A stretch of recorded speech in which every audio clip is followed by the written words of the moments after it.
Salve, salve galera! Estamos no ar, esse é mais um Podcast. Eu sou Igor Silva. Eu sou André Moreira. E esse é o último episódio do nosso ciclo da contabilidade. 1, 2, 3, 4, 5, 6, sétimo episódio do Podcast, trazendo conteúdos de qualidade, buscando trazer a nossa vivência para vocês. Sim, gente. Esse é o quinto episódio nossa série, falando do ciclo da contabilidade. A gente já falou de planejamento para abertura de empresa, já falou de alvarás necessários, certo? Falamos também no penúltimo episódio, sobre o que você precisa fazer para faturar. Falamos sobre como é que você vai fazer para operar a sua empresa. E agora a gente vai falar sobre uma coisa muito importante, que é como é melhor, qual a diferença entre ganhar dinheiro como pessoa física ou como pessoa jurídica? Eu acho, André, que é a finalização desse processo que a gente vem tratando sobre... Beleza, Igor, seguir todos esses passo a passo que você me diz, mas onde é que eu sei que eu estou ganhando mais dinheiro como pessoa jurídica do que como pessoa física? Onde é que eu consigo observar se o meu custo está melhor como pessoa jurídica do que como pessoa física? E a ideia desse episódio de hoje é a gente destrinchar isso com vocês e provar que a pessoa jurídica é melhor que a pessoa física ou não, que a pessoa física é melhor que a pessoa jurídica. Vai depender muito da sua dinâmica. É verdade. E é uma questão que a gente precisa entender de perspectiva também, né, Igor? Porque, beleza, vale a pena, faz sentido eu migrar trabalhando como pessoa física para pessoa jurídica? Essa é a primeira pergunta que tem que ser feita. E quando você tem essa pergunta em perspectiva, facilita, porque você já tem um ponto de partida. Então, quando chega para a gente, por exemplo, um cliente, um possível empreendedor com a ideia de estou pensando em reduzir meu custo, estou querendo ver se vale a pena continuar trabalhando com pessoa física ou pessoa jurídica. O que é que eu preciso entender desse processo? Primeiro, você precisa entender quais são as possibilidades para trabalhar. Você tem uma perspectiva de ampliar com a pessoa jurídica? É um ponto importante. Outro ponto importante, que talvez seja o principal, Igor, não sei se você concorda, é a tributação. Acho que a tributação é o grande diferencial, é o grande fiel da balança, é o fiel da balança para você comparar ganhar dinheiro com pessoa física ou jurídica. Eu acho que é o X da questão desse processo. Sim. É essa análise tributária, o meu ganho financeiro no final, o meu aumento de lucro com base nessa opção entre a pessoa física e a pessoa jurídica é o ponto essencial. Mas eu acho, André, antes da gente começar a se aprofundar na temática que a gente vai abordar hoje, é importante a gente deixar claro, e na mesma página, para quem está nos assistindo no YouTube, para quem esse podcast é direcionado. Para qualquer profissional liberal, gente. O profissional liberal, seja da área de medicina, engenharia, direito, você vai estar abarcado nesse conteúdo no sentido de que vai fazer todo sentido para você o que a gente vai abordar agora. Como entender essa dinâmica na relação pessoa jurídica, pessoa física. Quais consequências a gente pode ter nesse processo e, principalmente, valeu a pena eu abrir a empresa, gerar o meu alvará, seguir todos os processos que a K-Serviços te orientou, oficializar o meu faturamento, pagar os impostos, mas eu tive realmente uma economia e dentro desses 10 anos de experiência da K, a gente vai buscar trazer para vocês hoje esse entendimento. Isso mesmo. Se vocês lembrarem, a gente tratou no último episódio sobre o reflexo da pessoa jurídica na pessoa física, certo? É por aí que a gente precisa analisar também. A gente falou de prolabore, a gente falou de distribuição de lucros, a gente falou de como isso é feito na declaração do imposto de renda da pessoa física, e agora chegou a hora de comparar as duas análises. Isso mesmo. Então, como é que a gente começa? E como você trouxe muito bem, todos vocês são profissionais liberais, muito atento nessa análise, muito atento. E uma coisa que o mercado está meio que propondo, o mercado está propondo esse novo cenário de que a pejotização é uma realidade, algo que no passado não era tão vivido, hoje já é algo muito comum no mercado. Mas aí você precisa sempre se perguntar, não é porque o mercado faz que eu preciso fazer. Você, como profissional liberal, vai fazer como o mercado está fazendo. Não. Você precisa primeiro analisar a sua realidade, o seu contexto. O que é que você tem que pode beneficiar ou não a migração para PJ? Primeiro ponto. E aí, como você trouxe, a estrutura de custo. O que é que eu vou ter de estrutura de custo na PJ e o que é que eu tenho de estrutura de custo numa pessoa física? E aí, você como um cara como grande especialista na pessoa física, o que é que você traz que é o grande, talvez, calcanhar de Aquiles para quem trabalha como pessoa física? essa galera de profissional liberal que tem uma, digamos assim, uma faixa salarial relativamente acima da média de outras profissões? O que é que acontece, André? Normalmente nessa dinâmica de pessoas físicas profissionais liberais, você tem um faturamento que gira em torno de 10 a 20 mil para aquele profissional liberal que está iniciando sua carreira. Vou botar aqui de 5 a 15, de 5 a 20 mil reais para aquele profissional liberal que está iniciando sua carreira, seja médico, advogado, engenheiro. E quando eu vou analisar essa dinâmica na pessoa física, eu primeiro preciso levar em consideração a tabela progressiva do imposto de renda. A gente teve agora recentemente, em maio, uma mudança que não acontecia há mais de 10 anos em relação à tabela do imposto de renda da pessoa física. Então hoje o piso de isenção, na verdade o teto de isenção, na verdade, ele passou para R$ 2.600. Então quem ganha até R$ 2.600 está isento de imposto de renda. A partir disso você segue a tabela progressiva, que começa com 7,5%, passa para 15%, 22% e termina com 27,5%. E normalmente esse público de profissionais liberais que recebem como pessoa física diretamente estão enquadradas nesse campo de 27,5%. E aí que começa o amargor do processo, porque essa taxa de tributação, mesmo com todas as deduções previstas na legislação, acaba não sendo tão vantajoso para ele. Porque o que acontece? Ele, como pessoa física, vai ter esse faturamento, vamos trabalhar aqui de 20 mil, vai ter plano de saúde, vai ter despesas médicas, vai ter, por exemplo, despesas educacionais, mas esse volume de despesas frente ao acumulado de faturamento, na hora da declaração do imposto de renda, não vai ter tanto impacto positivo assim. Claro, você vai reduzir. Você pode, por exemplo, optar pelo desconto simplificado na hora da declaração do imposto de renda, mas não há um impacto tão significativo a nível de cálculo. Então, a carga tributária que você acaba tendo durante a sua declaração de imposto de renda, ou até mesmo na oferição do Carnê-Leão durante o ano, para aqueles profissionais que têm conhecimento dessa obrigação tributária, é muito grande. E aí, quando eu trago para o cenário da pessoa jurídica, essa situação muda completamente.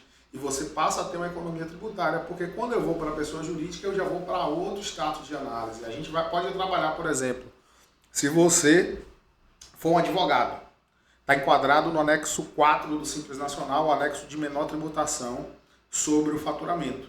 Então, até um faturamento de R$ 15 mil mês, a tributação que na pessoa física é de 27,5%, na pessoa jurídica é de 4,5%. Então, fica uma lacuna em aberto de 23% de imposto, que é incomparável nas duas operações. Então, é muito mais vantajoso para o profissional liberal, advogado, constituir uma pessoa jurídica registrada na OAB, seguindo todas as regras, que vai ser tributada a 4,5%. Claro, tem o aumento da tributação sobre o prolabore, no caso específico do advogado. Mas a gente pode trabalhar um processo de elisão fiscal, de registrar um prolabore mínimo dentro da necessidade dele, e a maior parte do valor ser transitado como distribuição de lucros, que até o presente momento que estamos gravando esse podcast, não está sendo tributado. Então, distribuição de lucros é isento de imposto de renda. Então, esse é o cenário atual. Igor, eu já vi perspectivas nas reformas tributárias do imposto de renda acima de 20 mil ser tributado, mas ainda não está rodando, não foi aprovado, não foi normatizado. É somente uma perspectiva que existe. Se vocês me perguntarem, Igor, você acredita que a longo prazo haverá tributação sobre o lucro? Sim, mas não é o cenário atual que nós vivemos.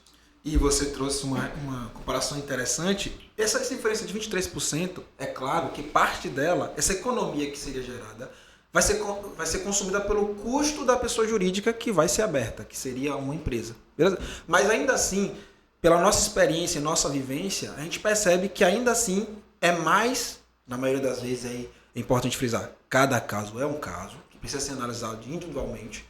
Na maioria das vezes, é vantajoso a pejotização, a depender do nível de faturamento, esse exemplo que você trouxe de 20 mil reais, por conta exatamente que o custo que aumenta para a pessoa jurídica talvez não seja, e na maioria das vezes não é suficiente para superar essa economia de 23%. Não, e aí tem outros pontos, André, que a gente precisa levar em consideração. Por exemplo, o município que você está estabelecido. Perfeito. Por exemplo, Salvador é um município muito caro de fazer abertura de empresa. Para fazer abertura de empresa em Salvador, você paga TLL, você paga TFF, são taxas relativamente altas, para somente sediar a sua empresa aqui sem ter nenhum tipo de faturamento. Quando eu vou para uma dinâmica em Lauro de Freitas, por exemplo, que é um município próximo na região metropolitana de Salvador, o processo de abertura em Lauro de Freitas, você basicamente paga a taxa da JUSEB, porque a TFF é isenta e a TLL não é cobrada. Então você tem um menor custo nesse processo de abertura se você consegue registrar e abrir a sua empresa no município de Lauro de Freitas, utilizando a figura do escritório virtual. Quem não sabe o que é escritório virtual, volta a 4 podcasts atrás, que Josinei Silva traz para você um esclarecimento bem bacana sobre o que é o escritório virtual, uma sede para você colocar a sua empresa, o endereço fiscal para a sua empresa. Então, até essa dinâmica de que município eu vou abrir a minha PJ pode significar uma economia tributária e pode balizar, não vale a pena ou não vale a pena, é melhor eu manter em outro local, em outra dinâmica. E aí já é um ponto importante que você trouxe. Essa ideia de escolher o município entra lá na parte do planejamento para abertura de empresa, que foi um ponto abordado por Marcelo Delclésio e Josinei também, em três episódios atrás. Então, percebam que tudo que a gente tem falado nesse episódio é uma cadeia de pensamentos organizada exatamente para tentar passar para todos vocês que estão nos ouvindo o que é que você precisa seguir. Não é uma fórmula mágica, mas é um projeto estruturado de como você vai tentar, a partir do planejamento, execução, controle e acompanhamento, melhorar e otimizar os resultados da sua empresa. Um ponto importante sobre essa questão do comparativo, a gente já falou. Primeira questão, eu preciso? Faz sentido para a minha realidade fazer isso? Faturamento, como você trouxe, é um ponto importante. Assim, é um balizador importante. É um balizador importante. O que é que vai mudar na minha realidade migrando da pessoa jurídica para pessoa física? Os custos tendem a ter uma parte de ser consumida, só que eu tenho um ganho tributário, na maioria das vezes, repito, que pode abarcar esse custo e ainda gerar um lucro para a sua empresa, que, como você falou, no Brasil, ainda é isento de imposto. Perfeito? Mas aí tem uma outra coisa que eu queria trazer, que é o seguinte. Quando você trabalha com PJ, e eu volto, o mercado tem proposto isso como uma ideia que é uma nova realidade, certo? Quando você traz isso, quando você migra para a PJ, a possibilidade, não é sempre, mas em muitos casos, amplia a sua possibilidade de relacionamento. Isso é uma coisa importante. Eu vou trazer um exemplo aqui, por exemplo, que empresas grandes conseguem, por meio de planejamento tributário, na contratação de outras PJs, reduzir o seu custo tributário. Então, veja que o reflexo não é apenas você amplia... Micro é um reflexo macro, porque você vai ampliar sua base de relacionamentos e através dessa ampliação da base, você consegue relacionar com empresas que talvez com pessoa física você nunca alcançasse. Exatamente porque eles buscam sempre otimizar o lucro da empresa. Eles, claro, se o pequeno faz planejamento tributário, imagine só o grande, né? Então, o grande, ele busca fazer isso. Então, veja, você amplia sua base de relacionamento, você consegue reduzir sua carga tributária, na maioria das vezes, repito, cada caso tem que ser analisado individualmente, mas na maioria das vezes isso acontece, e você consegue, inclusive, através dessa relação PJ-PJ, a empresa que é o seu cliente, que será o seu cliente, consegue também ter resultado positivo, retorno financeiro dessa relação comercial. Entendeu? Outro aspecto que a gente pode levar em consideração são para aqueles profissionais liberais que têm um faturamento mais baixo. Igor, meu faturamento gira em torno de 5 mil. Vale a pena eu abrir uma PJ ao invés de trabalhar como pessoa física? E aí a gente precisa fazer um estudo pontual. A gente precisa analisar item por item dessa dinâmica. Porque com um montante de faturamento mais baixo, em alguns casos, deixa de ser vantajoso para o empresário ter a pessoa jurídica. Porque o custo que você vai ter de contabilidade, escritório virtual, TFF, a depender da sua profissão, registro no conselho, caso o conselho obrigue a fazer o registro da empresa no conselho, não vai compensar em relação a você manter essa dinâmica na pessoa física. Então, normalmente, existe um limitador de faturamento para ser esse ponto de mudança. Por isso que é um indicador tão importante como você trouxe, né? O faturamento é um indicador muito importante. Muito importante, eu diria que o principal deles. E, claro, a parte tributária é um reflexo do faturamento, mas tudo parte desse faturamento. Mas é importante a gente avaliar caso a caso. A gente precisa entender a sua realidade na pessoa física e a sua realidade na pessoa jurídica. Inclusive, a gente tem casos aqui de clientes que começaram, mesmo com um faturamento menor, abrir uma PJ, porque aí eu tenho outra fonte de renda, eu trabalho e nas horas vagas eu empreendo. Então eu não vou viver da empresa.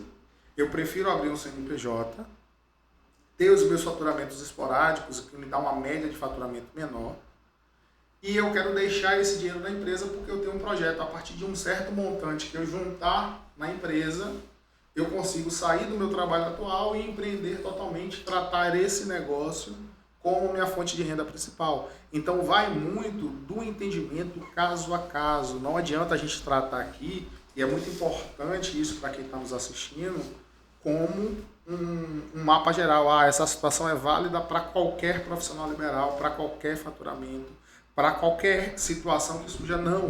Aqui na Cá, a gente busca fazer esse trabalho individualizado. Uma das coisas que a gente preza é por esse atendimento personalizado para cada cliente, para cada situação. Eu preciso entender o seu mercado, eu preciso entender a sua dinâmica para eu poder passar a melhor orientação.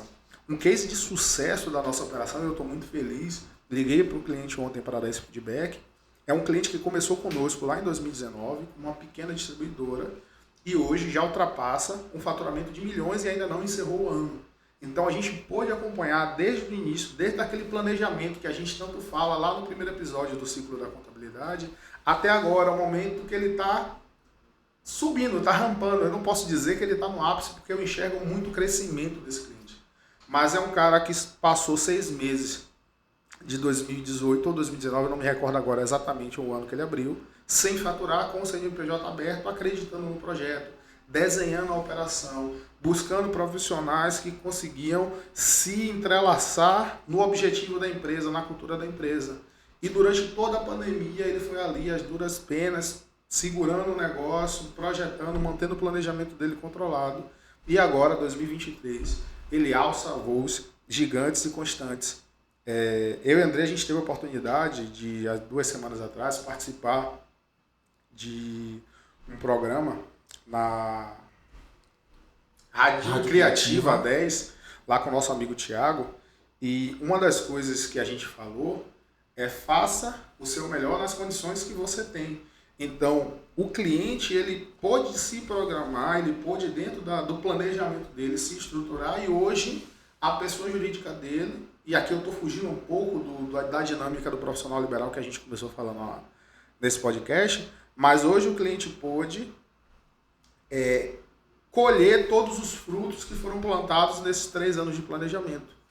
Esse mesmo raciocínio a gente pode levar para a dinâmica do profissional liberal. Aqui a gente tem nutricionistas da nossa base que começaram atendendo em salas alugadas, em consultórios alugados. Ele, Igão, eu tenho uma dinâmica onde eu já tenho um certo número de pacientes e eu quero crescer, velho. Eu quero me organizar. Eu venho atendendo os meus clientes como pessoa física. Eu entendo que chegou o momento de eu oficializar minha receita como pessoa jurídica e quero crescer.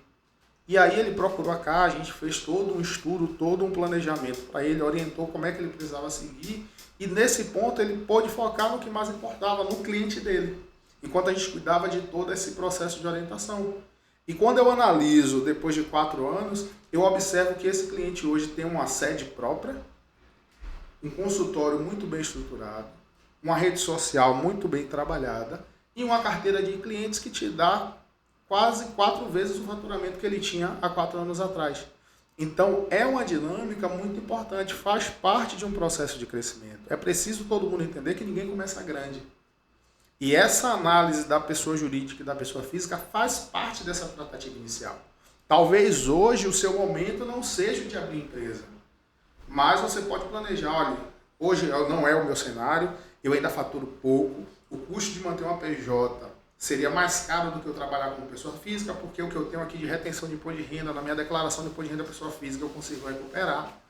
Mas eu consigo almejar que, à medida que eu for exponenciando esse crescimento, tendo esse crescimento exponencial através das redes sociais, das mídias sociais, dos gestores de tráfego, eu vou passar a um nível de faturamento maior e nesse momento eu já quero abrir empresa. Então você vai deixar chegar esse momento para planejar a abertura da sua empresa? Não.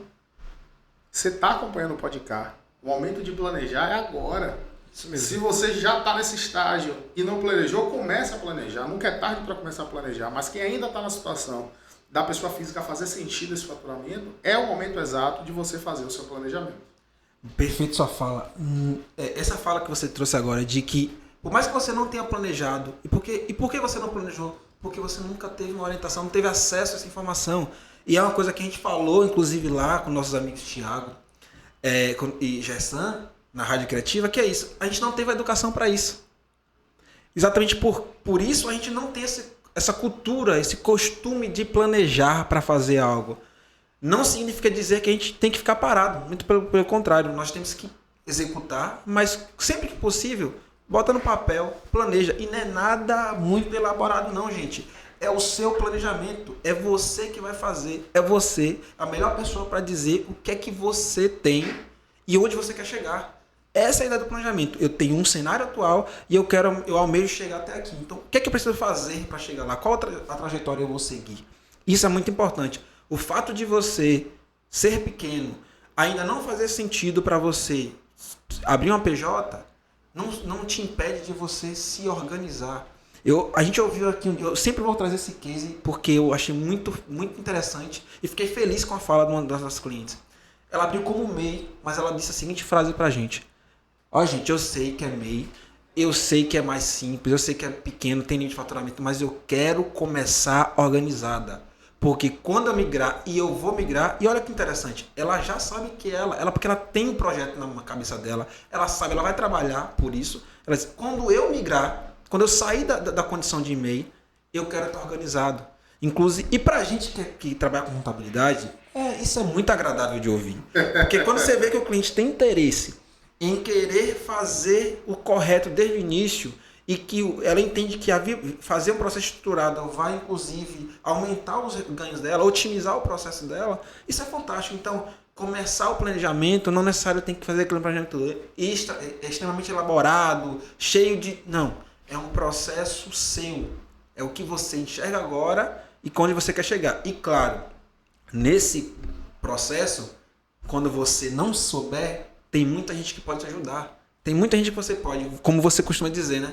Não é o que você é quem você conhece. Quando você consegue buscar junto a pessoas que conseguem te ajudar, te assessorar para você construir um negócio, mesmo que desde o início pequeno, ainda como pessoa física, mas já pensando em se tornar uma empresa lá na frente, isso é fantástico, porque você entendeu que, por mais que eu seja pequeno, se eu planejar, controlar e acompanhar, eu tenho a minha chance de crescer aumenta cada vez mais.